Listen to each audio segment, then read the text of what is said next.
নদিয়াতে উদয় হলেন আমার চৈতন্য গোসাই। এত জায়গা থাকতে প্রভু আমার বেছে বেছে সুরধ্বনি তীরে গেলেন কেন? একদিকে লীলা, আরেকদিকে হলো জীব শিক্ষা। জীব শিক্ষা কি? এই সুরধ্বনি মনোবাঞ্ছা পূর্ণ করবার জন্য। সুরযোগ ধ্বনি, সুরধ্বনি একটি নদীর নাম। সেই নদীটা কোথায়? শ্রীধাম নবদ্বীপে প্রবাহিত। কিন্তু বললেন না গো, আজকে সুরধ্বনি অতি দূরে নয়, অতি নিকটে। কোথায়? আজকে এই নলছিয়া গ্রামে শত শত ভক্তের আগমনে এই স্থানটি যেন সুরধ্বনিতে পরিণত।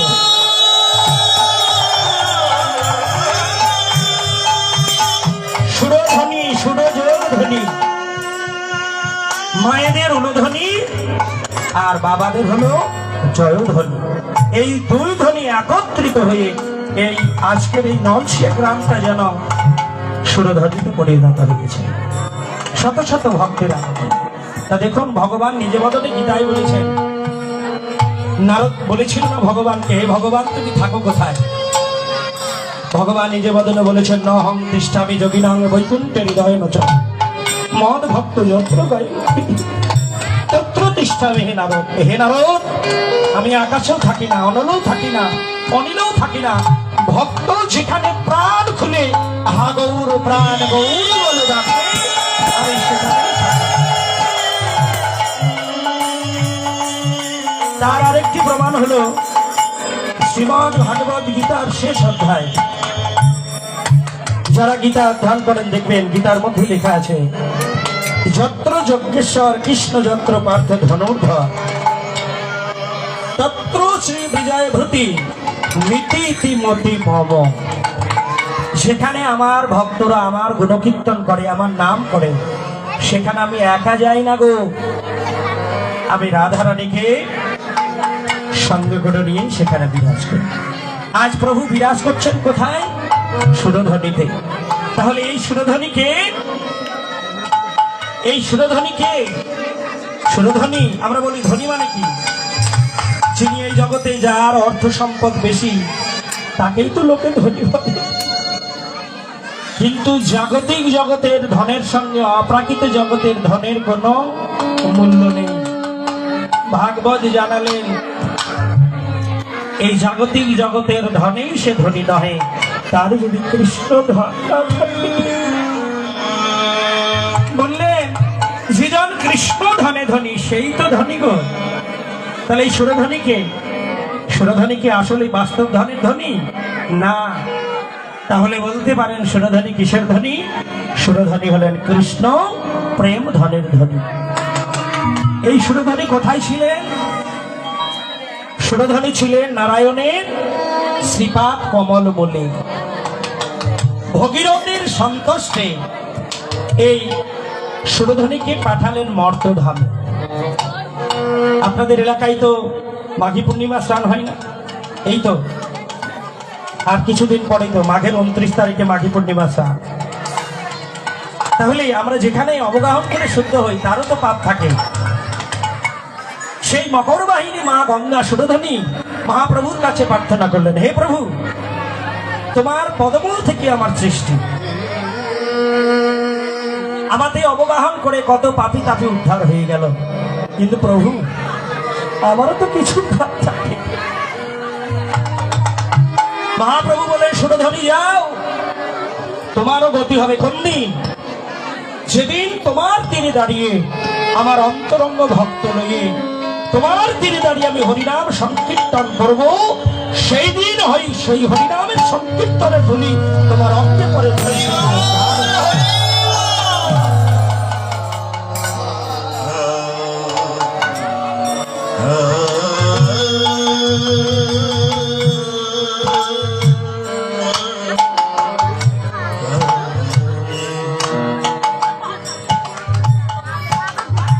রাধে রাধে। শুধু ভক্তমন্ডলী, আপনাদের জন্য প্রসাদের ব্যবস্থা রয়েছে।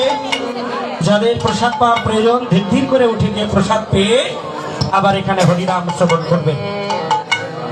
রাধে রাধে। আজ মহাপ্রভু কথা দিলেন, সুরধ্বনি যাও, তোমার সেই দিন গতি হবে কোন দিন? যে যেদিন আমার অন্তরঙ্গ ভক্ত নিয়ে তোমার তীরে দাঁড়িয়ে হরিনাম সংকীর্তন করব, সেই হরিনাম সংকীর্তনের ধুলির গুণে তুমি সেদিন উদ্ধার হই। ভাগবত কি বলেছেন গো, এই হরিনাম সংকীর্তনের ধুলি যদি পড়ে গঙ্গা জলে, গঙ্গাও পবিত্র হয়। ভাগবতে বলে এই হরিনাম সংকীর্তনের ধুলি যদি পড়ে পাপীর গায়, পূর্ণ রস চলে পাপী বলে। তাই ছুটতে ছুটতে মহাপ্রভুর কাছে ছুটে গেলেন কে? এই সুরধ্বনি। কোথায়? মহাপ্রভু হরিনাম করতেন শিবাসঙ্গনে। শিবাসঙ্গনে ছুটে গেলেন। শ্রী মানে কি সুন্দর, বাস মানে কি গৃহ। শুধু কি ওই শ্রীবাস গো, যাদের এই বাসা ভালো, গোবিন্দ তাকে বাসও ভালো বলে না। বাসা ভালো, ভগবান তাকে বাসে ভালো। আগে বাসা ভালো করো, বাসা যদি ভালো না করো কখনো তাকে পাওয়া যায় না। ভগবান হলো ভালোবাসার কান্নার। তাই শিবাসঙ্গনে কেন বললে, নবদ্বীপ হেন গ্রাম ত্রিভুবনে নাই, নদিয়াতে অবতীর্ণ হলেন আমার চৈতন্য গোসাই।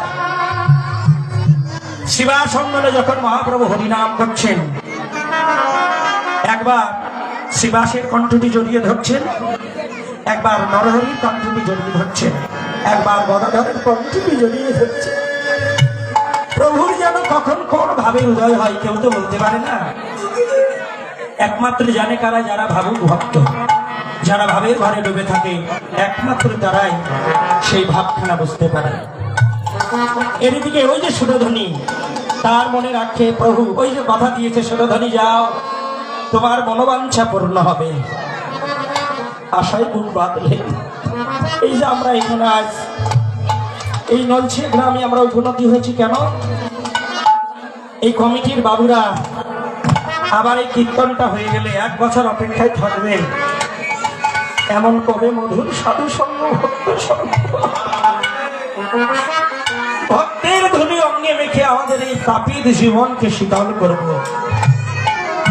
আমরা তো প্রত্যেকটা জীব ত্রিতাপ জ্বালায় জর্জরিত।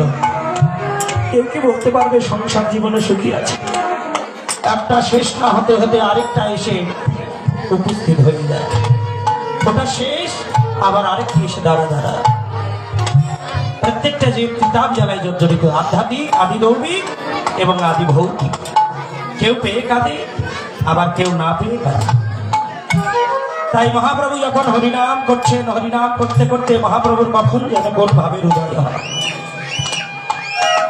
এমন সময় সুরধ্বনি আক্ষেপ করতে লাগলেন, হে প্রভু, তুমি তো আমায় কথা দিচ্ছ, এ জগতে সবার তো যাওয়ার জায়গা আছে, আমি কোথায় যাব? আমি কোথায় গেলে আমার দেখবেন এই জগতে যারা দুঃখী মানুষ, তাদের কথা কিন্তু কেউ শুনতে চায় না। শুনতে চায় তার কথা শুনে কে? তার মনটা যদি সরল হবে, ভগবানকে যদি একাগ্র চিত্তে ডাকা যায়, হে ভগবান, তুমি বিনা তো জগতে আমার কেউ নেই। আমি শুনেছি এই জগতে যার কেউ নেই, তুমি নাকি। সুরধ্বনির মনে হলো, যাক আজকে আমার এই তাপিত পরাণটা শীতল হবে। কোথাও না পাওয়া গেলে মহাপ্রভুকে শিবাস অঙ্গনে পাওয়া যাবে, কারণ মহাপ্রভু তো হরিনাম করেন শিবাস অঙ্গনে পুষ্প উদ্যানে বসে হরিনাম করেন। তাই ছুটতে ছুটতে মহাপ্রভুর কাছে চলে গেলেন সুরধ্বনি। গিয়ে দেখছে মহাপ্রভু আমার হরিনাম করছে। এমন সময় সুরধ্বনি নয়ন জলে বক্ষ প্লাবিত করে মহাপ্রভুর সেই ভুবন ভুলানো খানে রূপ দর্শন করে, দেখুন এই জগতে যদি কারো এমন রূপ দেখবার সৌভাগ্য হবে, যারা এমন গৌরীর ভুবন ভুলানো রূপ দেখে গো, তারা কি আর ঘরে বসতে হবে? তারাই হোনা জনমের মতো হা গৌর প্রাণ গৌর বলে ঘরের বাহির হয়ে যায়। এ জগতে যারাই হরিনামে ডুবে গো, ভাবুক জানালেন এ নামে যে ডুবেছে সেই মজেছে, অন্যের জানা বড় দাঁড়। এই কৃষ্ণ নামের কি আনন্দ একবার ডুবলেই দেখা যায়। যারা এই হরিনামে একবার ডুবেছেন, যারা একবার হরিনামে এসেছে, তারাই যে চিরজনমের মতো আত্মীয় স্বজন বন্ধু বান্ধব স্ত্রী পুত্র ভাতা ভগ্নী সবাইকে ছেড়ে জনমের মতো ঘরের বাইরে হয়ে যায়। তাদের যেন আর ঘর ভালো লাগে না, তারা ছুটে বেড়ায়। কোথায় গেলে এমন ভক্ত সঙ্গ পাওয়া যাবে? ভক্ত সঙ্গ করে ভক্ত তার এই তাপিত পড়ার শীতল করবে। দেখবেন যারা ভক্ত সঙ্গ করে তাদের কিন্তু ঘরে ভালো লাগে না। যদিও বা তার সহধর্মিণী বলে, হ্যাঁ গো তোমার কোনো খেয়ে কাম নেই, প্রত্যেকদিন শুধু হরিনাম শোনা, কত কথা কত বাধা। কিন্তু দেখবেন ভক্ত সঙ্গ যদি না করে তার প্রাণটা ছটফট করে। চৈতন্য চরিতামৃত জানালেন, আমরা জানি কি মেঘাচ্ছন্ন দিন, যেমন এই যে প্রচন্ড ঠান্ডা ছিল সকালবেলা, কিন্তু যারা ভক্ত তারা কিন্তু গৃহের শত কাম ফেলে রেখে এসে সকালবেলা তারা কীর্তন শ্রবণ করতে এসেছে। শীতকে উপেক্ষা করে তারা ভক্ত সঙ্গ করবার জন্য ছুটে এসেছে। চৈতন্য চরিতামৃতে জানালেন, মেঘাচ্ছন্ন দিন কবু নয় দুর্দিন। ভক্তের জীবনে দুর্দিন কবে হয়? যেদিন ভক্তের জীবনে না হয় ভক্ত সঙ্গ, সেই দিন হয় ভক্ত।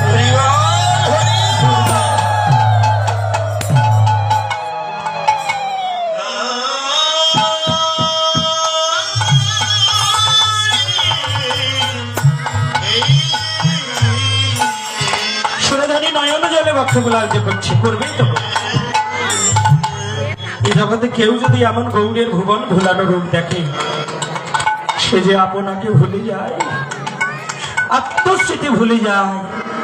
সুরধানী নয়ন জলে বক্ষ প্লাবিত করে প্রভুর এমন ভুবন ভুলানো রূপখানি দর্শন করছে। দর্শন করে বলছে, হে প্রভু, তুমি তো সব লীলাই তো আমার তীরেই করেছ। যাহা সুরধনী তাহাই তো শ্রী যমুনা। যিনি বৃন্দাবনে শ্রী যমুনা, তিনি তো নবদ্বীপে সুরধনী গঙ্গা। সুরধনী নয়ন জলে বক্ষ প্লাবিত করছে, প্রভু তোমার রূপ আমি এমন অনেক ভাবে দেখেছি, কিন্তু আমি এমন রূপ তো কোনোদিন দেখি নাই। দেখুন, ভক্ত যদি কাঁদে মা, ভগবানও কাঁদে, কারণ ভক্ত ভগবান তো এক আত্মা। ভগবান ভক্তকে প্রতি পদে পদে পরীক্ষা করে। যেমন সোনাই সোহাগা দিলে কি হয়? সোনাটা গলে যায়। আমার শ্রীমন গৌরাঙ্গ মহাপ্রভু গলে কি হবে? ভক্তের ভক্ত ভক্তের প্রেম ভক্তি সোহাগাই আমার গৌর সোনাও।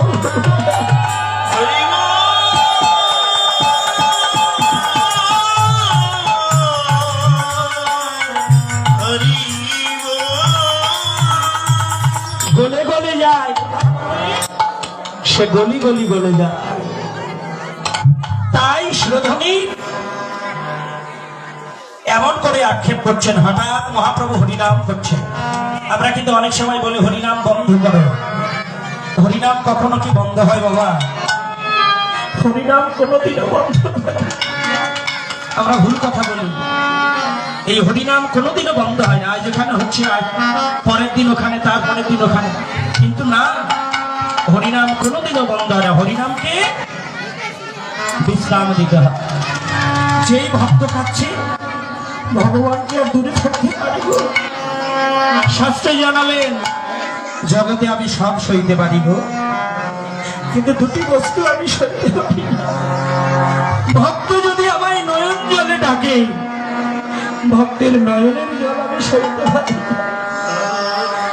আর কোন ভক্ত যদি অহংকার করে, আমি তার অহংকারকে চূর্ণ করে দিই। যে কারণে ভগবানকে বলা হয় দর্পহারী মধুসূদন। তাই মহাপ্রভু হরিনামকে বিশ্রাম করে সুরধনীকে বললেন, মা সুরধনী, তুমি এসেছো বটে, তুমি এমন করে কাঁদছো। সুরধনী বলেন, প্রভু হে, এই জগতে তো সবার বলবার জায়গা আছে, সবার তো বলবার জায়গা আছে, আমি কার কাছে এমন মনের দুঃখ বলবো? সুরধনীকে বললেন, কি দুঃখ, কি জ্বালা? বলল, প্রভু আমাকে অবগাহন করে কতজন শুদ্ধ হয়ে গেল, কতজন উদ্ধার হয়ে গেল, আমারও তো কিছু পাপ থাকে, যে কারণে এমন ভক্ত সঙ্গ, যে কারণে সুরধনী কিন্তু সেই দিন উদ্ধার হয়ে যায়। সেদিন ভক্তরা তার ওখানে গিয়ে স্নান করে, সেই পদধূলি যখন তার গায়ে পড়ে তখন সুরধনী উদ্ধার হয়ে যায়। তাই বহু তার অন্তরঙ্গ ভক্তকে নিয়ে এবার গৌর এসে দাদালো রে, গৌর এসে দাদালো রে, ওই না সুরধনী, ওরে সুরধনী, হরে গঙ্গার কুলে আমার গৌর এসে দাদালো রে, ওই না সুরধনী। দাদা একটু বেশ করেন তো।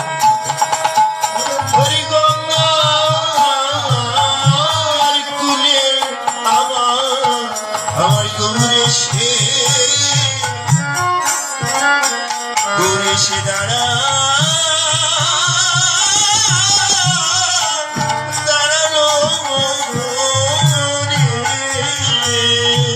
ওই না সুরধনী, ওরে সুরধনী, ওরে গঙ্গার কুলে যেন আমার গৌর এসে